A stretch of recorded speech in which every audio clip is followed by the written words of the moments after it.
Hi, I'm Elizabeth. I'm Laura. And today we're going to talk about all the books that we read during winter break, so in the past 5 weeks. Yep. We had an extra long winter break this year. I have a lot, but that's because I kind of shut myself inside my house and did nothing. Yeah, I read for a couple weeks. I work, so I've been trying to fit in work, family time and reading, so I got a few. I got 5. That's good. Yeah, that's good. One a week, I guess. That's more than some people. That's true. In a year, I guess, so.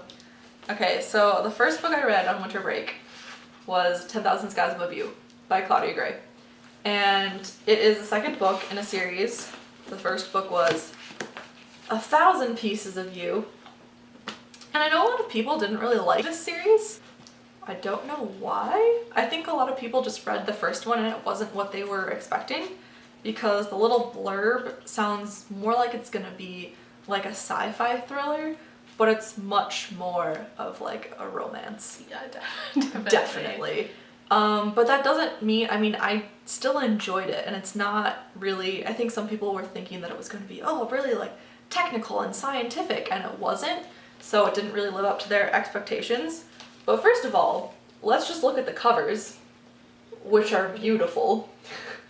And what the books are about, the main character is a girl named Marguerite Kane, and her family has created this device that lets them travel into alternate dimensions. So that's kind of what the covers are too, different places she goes in the books are represented by the covers.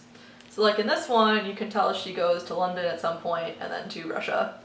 And this one, Paris and San Francisco, but San Francisco's where she's from. Yeah, I'd explain more about them later, but I actually like them. I think the only thing that I didn't like about the second one was that there was a little bit too much recap. Yeah, but do you want to say anything? Because I know you read. Yeah, this is one of the books I read during break. Mm-hmm. But also, I was just really annoyed with the recap because it's 80 pages of just recap, and I read it in June, I think. So it was only 6 months ago, so I remember pretty much all of it. Yeah. So I felt like some parts of the book were kind of repetitive, not in what happened, but in what Marguerite was thinking. Mm-hmm. I don't know if you got that, but yeah, in the end, it was really good at the end. Yeah, overall I liked it, and I think in both books she does a good job of throwing a twist in there at the end. She's what? Yeah. Yeah, especially with this last one. I remember I told Elizabeth, I was like, whatever you do, don't read the last page first. Yeah, I know. Because you do that sometimes. I like to. Yeah. I feel like a lot of people do. Yeah, I do sometimes. I accidentally ruin books sometimes though. I do, but I'm not as big as a, oh my god, you spoiled me sort of person. Yeah. But anyway, it was good.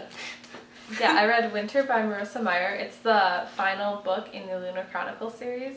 It was really, really good. I was really happy with it. It's the last book, so it's kind of hard to give a synopsis on, but the first book is about a cyborg girl named Cinder, and it's loosely based on Cinderella. She's a mechanic, and one day the prince comes and asks for her help.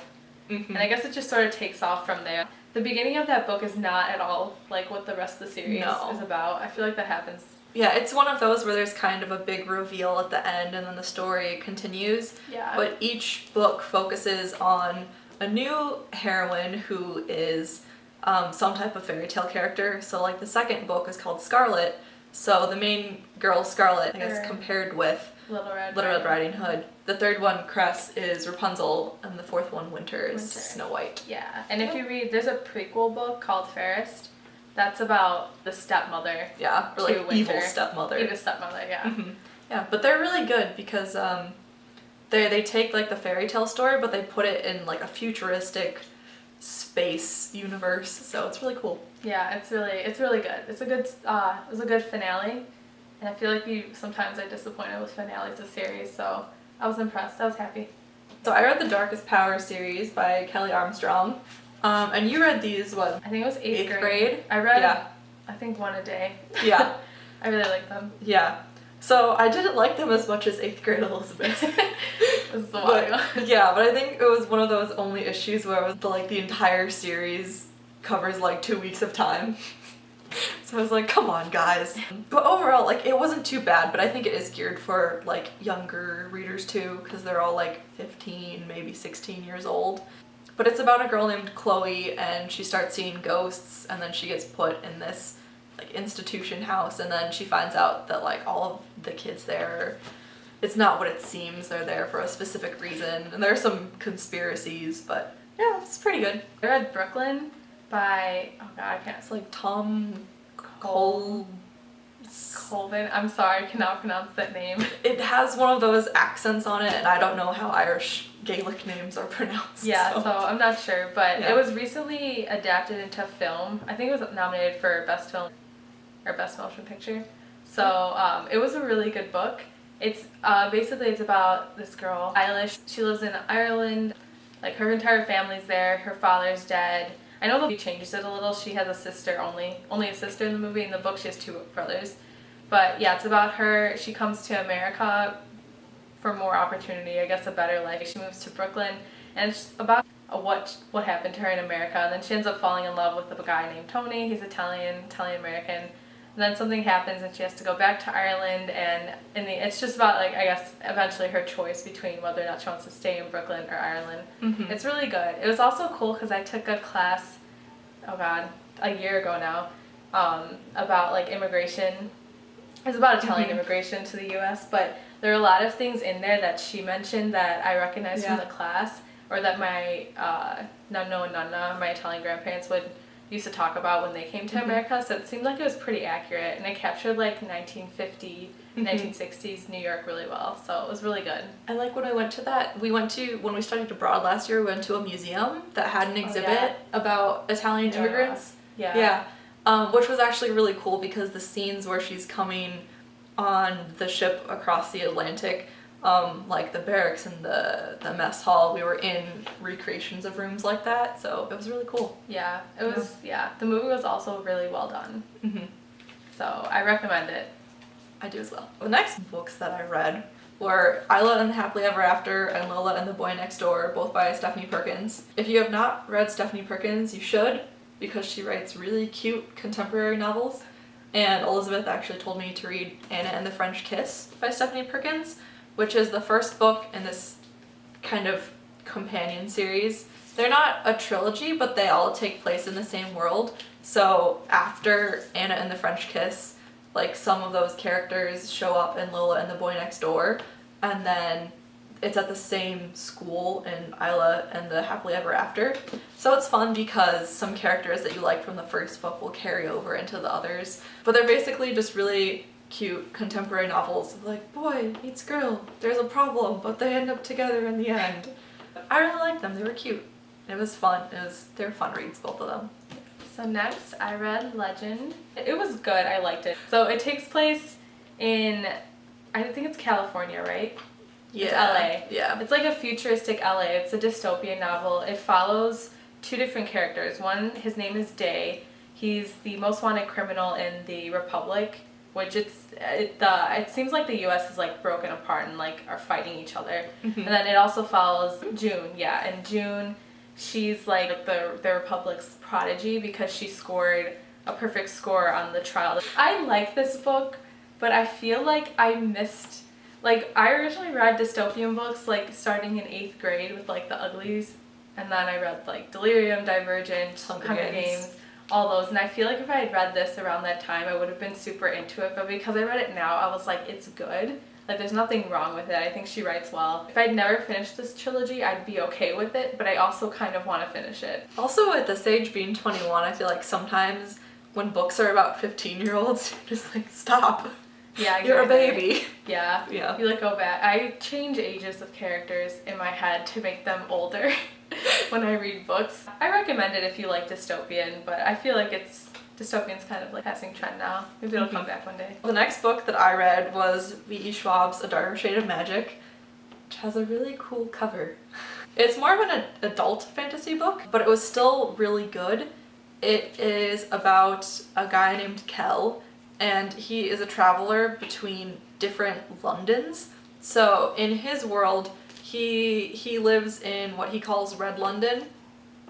So his world is different from our world, which is like Grey London. And there are two other worlds as well, and all of them are completely different except for the one anomaly of like they all have a city named London. So everything else is basically completely different. But his city has magic, and it's like healthy and thriving, and our world, Grey London, is without magic, And then the other two, White London and Black London, are both worse off because of magic. White London is kind of crazy, and Black London has been like lost to the ages. So Kell's job as an Antari, which is someone who has like blood magic in them, they're very special, is to travel between the different Londons and kind of give correspondences between the rulers. And one day he meets this girl named Lila Bard in our Grey London, and then someone's after him and he smuggled something from another world that he shouldn't have, and then he gets in a lot of trouble and he's wanted and a lot of stuff happens. But it's a really good fantasy read. And it's kind of dark at points, like, because some of the magic is like clearly evil and it's a little scary. But each different part I like has I mean, it's all the same illustration, but it's really cool. I really like the story, so it's good. The second book's coming out next month, I think. Yes, I think it's like February 26th. Yeah, so... Yeah, which it also has a cool cover. Yeah, it sounds really good. So this book I'm still reading. Hopefully I can finish it tomorrow, which is my last day of break. But it's Uprooted by Naomi Novik. It's really good so far. I originally got it because I heard it was like a very loose retelling of Beauty and the Beast. I must say I love that it has like, it's based on like Polish folktales, and some of the characters' names in here are Polish, and I knew how to pronounce them. I was very happy. It follows Agnieszka. She lives in a village called Dvernik. Every 10 years, their lord, they call him the dragon, takes a girl and he basically keeps her for 10 years, and she comes back after 10 years, and everyone always is like, oh, like she's okay, like she seems fine, but then she'll see her family for a few months and then just leave and she'll never come back. And so Agnieszka and Kasia grow up their entire lives believing that Kasia's going to be chosen, but when choosing day comes, it's Agnieszka who's chosen. And so they go back to his tower and you find out that Agnieszka is actually a witch. And so it takes off from there. That's where you can start to see like the very loose Beauty and the Beast retelling. But there are definitely some other elements that come into it, and it's really good so far. The writing's really beautiful, especially the way to describe like the way magic works. She kind of describes it as if you were like walking through a forest, and it's really cool. So I recommend it. I haven't finished it yet, but I feel like it'll be a good ending. Next, I read the Unearthly trilogy by Cynthia Hand, and these are about a girl named Clara who is part angel, and it starts off with her receiving her purpose, which is what all part angels get on Earth. It's kind of like the reason why they are there. So hers comes to her in a vision, and she sees like a boy in a burning forest fire, and then she and her mom kind of get together and try to figure out what it means, and they like pick up their lives and move across the country, well, across the Rockies. They go from like California to Wyoming. But they completely uproot their life and start with like a new home in Wyoming, and basically it's her trying to figure out her purpose. So that's the first book, and then again it's one of those where you can't really talk about what happens in the next two books because the plot changes a lot. She makes a lot of new friends and meets some other part angels as well, and then there's kind of a romantic triangle later worked in between who she thinks she should be with and who she really wants to be with. So it was good, it was cute, and I read through them pretty quickly. So I read the second book in this series, Heart of Betrayal. The Remnant Chronicles, apparently. But it was good.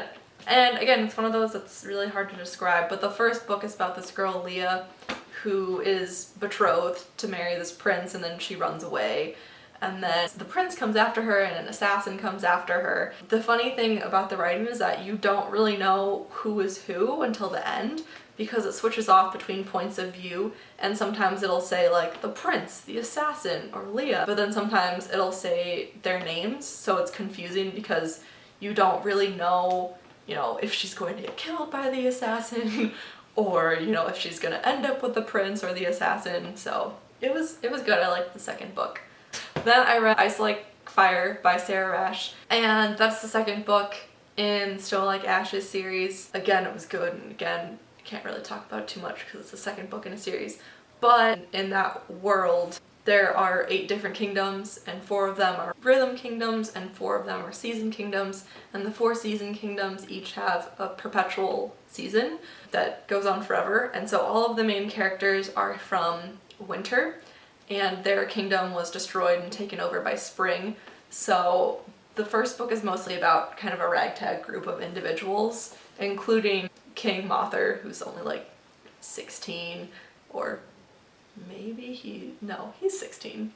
They're always 16, who are trying to reclaim their kingdom's magic and get all of their people out of like concentration camps, basically. Go and like start their kingdom over again. So first they have to get the magic back and then make alliances and all that sort of stuff. So it was good. And yeah, that's all we read. Lola read a lot. I didn't read as much. See you next time. Bye. Bye.